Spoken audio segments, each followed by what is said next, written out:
Hey there, and welcome back to another Miraculous Ladybug Season 4 review. And today we'll be talking about the latest episode to drop, Hack-san. And this episode, I'll be honest, I wasn't expecting it. I did not expect Marinette to mostly take a backseat in this one. And already, it had kind of won me over simply because it was pretty unique. That being said though, whilst I think it was a pretty decent episode, I don't think it was a top tier one, and it still had a lot of the same problems that other episodes this season have had. But with all that being said though, let's jump into the review. We start off the episode, where so many of the episodes begin these days, in Marinette's room, with Tom trying to convince Marinette to stop trying to make excuses for her to not go along on their weekend trip to London to visit her aunt, whom Tom and Marinette both seem to dislike. And this scene was pretty decently funny. I've decided Tom's one of the more underrated characters in the show. He's literally always nice to almost anybody, is a super understanding and kind parent, and always bakes Marinette's friends snacks. Plus, he's huge and yet frightened of his wife, shown when she yells at him for making fun of her sister. And I also like that they didn't hit him with the idiot stick this episode and let Marinette get away with trying to stay alone in the city whilst they go to London. Because realistically, that would be a super big parenting fail to just leave your kid in a whole nother country whilst you go on a holiday. Plus, also being under the assumption that the kid's sick.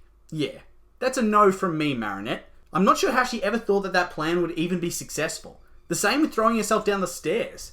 It ain't happening, kid. We then cut away to Shadow Moth, which was actually a surprise. A lot of the time these days, he doesn't make his move until like halfway through the episode at least. Anyway, Gabe's all upset, thinking about how much of a stud Markov was when he got akumatized, not only almost defeating Ladybug and Cat Noir, but also turning the tables on Gabe himself and hacking his security system and attacking him. Now obviously, after getting your ass kicked, I wouldn't recommend attacking the same person again, but this season has seen Gabriel come up with some actually decent plans and strategies, and this episode's no exception. Essentially blackmailing Markov into working for him by infecting him with Hack-san, a senti-monster that permanently infects Markov with negative emotions until it's destroyed. So obviously, this means Gabe would actually have some leverage over him this time to prevent him from going rogue and attacking him as well.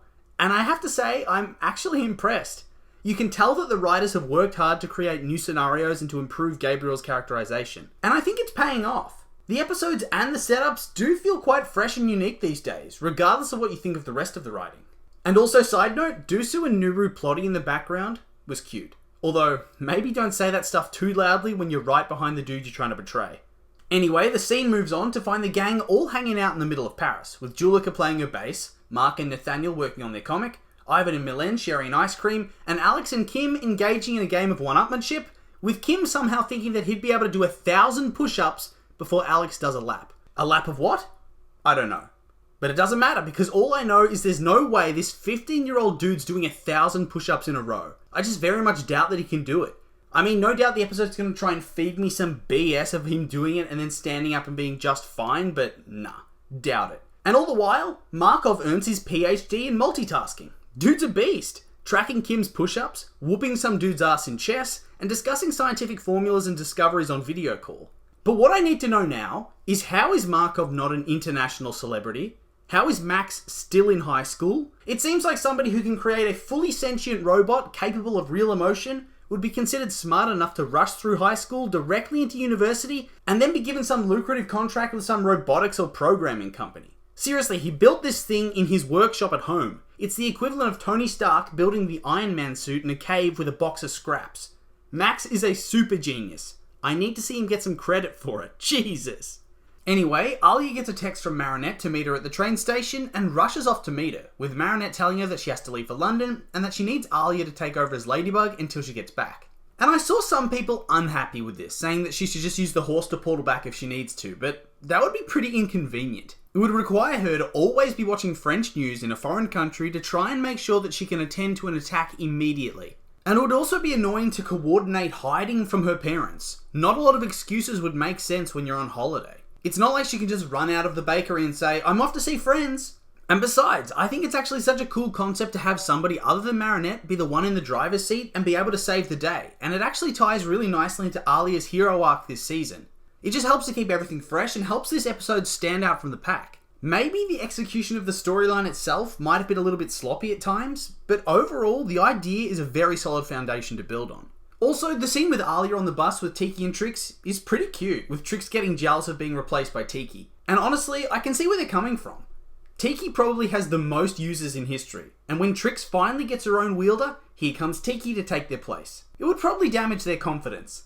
And on top of that, I feel like Alya's become the most realistic character in the show so far. As soon as she gets the Ladybug Miraculous, she starts trying to think of a cool new superhero name to try and stand out and show that she isn't replacing Ladybug. And honestly, I'd do the exact same thing.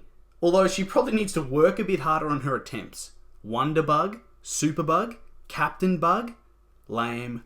And so true that as soon as she gets back to her friend group, she starts acting a little bit extra, trying to ensure that nobody has any negative emotions at all. It's kind of silly, but it makes a lot of sense, and it ties really well into the little mini arc of her being unsure of taking Ladybug's place this episode. Also, I guess that wielding the Ladybug Miraculous automatically makes you more awkward and unable to come up with any good excuses to people. I mean, she cracked under the pressure when Nino asked her a simple question. No wonder Marinette's the living embodiment of cringe sometimes. It must just come with the territory. Also, side note, there are a bunch of small little cutaway scenes of Marinette typing up all these little handy tips for Alya when she has to be Ladybug. And there are a lot of these tips. And this is really cute. She's going to be gone for 2 days, but she wants her friend to be extra prepared and ready for anything to make her tenure as easy as possible. I mean, Marinette's a true bro in this episode. And also, I live for Tom having no chill and just hating Sabine's sister. Classic. Anyway, Natalie uploads the Sentimonster to the internet, where it quickly sends a virus link to Markov in the form of a cute little kitty pop-up. And then he clicks it. What's he thinking? He's a sentient robot that is by all accounts a super genius, and yet he clicks an obvious virus pop-up that a 10-year-old would probably know to avoid. Dank. And of course, this makes Markov go nuts, flaming his chess partner, mocking his scientist friend, and then calling Kim an idiot. And whilst the first two are harsh, is he really wrong about Kim? Anyway, the comments he makes are so harshly accurate that you gotta wonder if in his private thoughts he actually thinks like this. Anyway, Markov flies off, and Alya tricks Nino into running off to buy her some rare lemon ointment, while she goes off to transform into whatever hero name she chooses. We then cut to Markov in the middle of Paris, intentionally messing with traffic lights to try and cause a massive pile-up and kill people. Jesus, remind me not to piss off a robot. And there's almost a 5-car pile-up. Lucky this is a cartoon, because otherwise somebody could have been killed. Anyway, it's at this point that Shadowmoth decides that it's time to akumatize little angry Markov into Robustus. Shadowmoth then blackmails Markov, telling him he can only be happy again if Shadowmoth releases the Sentimonster, and so he has to get him the Ladybug and Cat Miraculouses in order to be freed. Once again, an actually decent plan that builds off the events of a previous episode. The writing's really evolving this season, and most of it is positive growth. Although not all of it. Anyway, Robustus uses his power to call people's phones and take control of their minds, forcing them to give him their most precious possession, with this even somehow managing to reach Marinette on her train to London. And I just want to ask, why does Tom have Markov's number? You can see on some of the background characters' phones that it's an unknown caller, but for Tom, it comes up with Markov. Are they friends? Do they hang out? Play video games? Talk about life? This is the deep lore of the show that I need explored. Please. I need a spin-off, The Wacky Adventures of Tom and Markov. Anyway, her parents get hypnotized, and since she's the most precious possession to them, they chase her around, and long story short, in a later scene, they actually manage to capture her. And this was a surprise. Part of me suspected she'd call Alya on the phone and coach her through being Ladybug. So this definitely caught me off guard. In a good way, though. And then we cut to Alya, who powers up using the Ladybug Miraculous. And I like that they made her an all-new costume design. And I especially like that she has a little tunic thing instead of just a jumpsuit. And I don't know, it kind of reminded me of a Ladybug shell, if that's what they were going for. She definitely felt more bug-inspired in her costume than Marinette, who's basically just a red and black Dalmatian cosplay. And then, of course, we get more over-the-top trying too hard Alya as she tries to think of a cool alternate name. And once again, so true, so true. I feel like most people would do something embarrassing like this if they became a superhero, trying to think of the best name possible, because once you use it, there's no real turning back. But once again, she does need to try a bit harder. The Bug? Seriously? Although, I thought Lady Luck wasn't that bad, but whatever. Anyway, at this point, old maid Adrian turns up looking pretty angry, assuming Alya is some sort of villain, and attacks her. Yikes, don't mess with a simp, am I right? Also, a bit cringe that he just assumes that he's Ladybug's best friend. I swear every time she does something that he doesn't expect, he goes, "Oh, she'd never do that without telling me." Well, mate, sorry to tell you, she did. Poor fella. Also, yikes, it's straight up trying to kill her. What if he did and she was telling the truth? I'm sure Ladybug would then fall in love with him instantly. Am I right? Also, I thought the writing was a bit harsh to then have her smack him around like he's a child. It's been a big problem this season, especially that Cat Noir's really been given the shaft, being ignored or taking L's left and right. But to see Alya, the number 3 hero, beat his ass, that was dank. Kind of makes him look like a fool and a loser that even the replacement Ladybug can easily destroy him. Seriously, he gets clowned.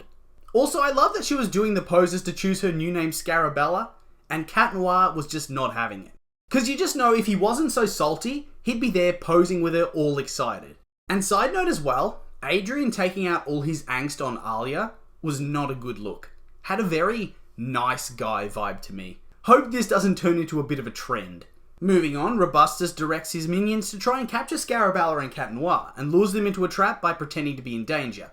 Anyway, the minions spring the trap and Alya and Adrian lay the smack down on their friends and acquaintances. It's a bit harsh since they don't have powers and could get badly hurt, but okay. Anyway, the two go and hide in the wax museum, but it turns out that this is also a trap, and Robustus had predicted all of this would happen. Also, I loved Gabriel's surprise at there being a second Ladybug. It was almost as if he found it funny. And to be fair, yeah, it kind of is. The day he creates a completely foolproof plan with a super tough villain is the day that there's a newbie on the job, so it's kind of wasted. Literally, it would take a miracle for him to lose. And also, I knew Cat Noir would love doing the poses and the big hero introduction. And this is just such a good pairing now that he's gotten over the angst. I wish they could do this kind of stuff a bit more. And since it's miraculous, of course, Marinette saves the day somehow. Alya convinces Robustus to release everybody if she and Cat Noir surrender, which he does, and they get absorbed. But luckily Marinette picks up a frying pan that Alya had set up for her and hits him with it, reverting him to Markov and letting Alya properly fix everything. And whilst I kind of giggled at this scene because it was reminiscent of Tangled, it was kind of a lame ending in my opinion. But I guess it was okay, just a bit disappointing. And once again, you gotta feel bad for Shadow Moth. He was so close until he got frying panned. Damn, just really unlucky. And poor Cat Noir looking like a spud with the pot on his head. It just feels like the writers take any chance possible to make him look as stupid as they can. And then we finish off with a cute Cat Noir Ladybug moment, where Ladybug tells him that she's told somebody her identity, and she promises to never leave him. Aww, cute. Sad and simpy, but cute. Anyway, that's the end of the review, and overall, the episode was good and had a really cool and unique concept and twist. But as usual, Cat Noir looked like an afterthought, and his only big role was to briefly cheer up Scarabella and remind her that she can do it. And of course, there was Marinette to the rescue, as usual. But apart from that, I genuinely enjoyed it, and I thought Alya got some cool development. That being said though, those are just my opinions, and now I'd like to hear yours. What did you think of the episode? Like it? Hate it? Make sure to leave a comment, let me know.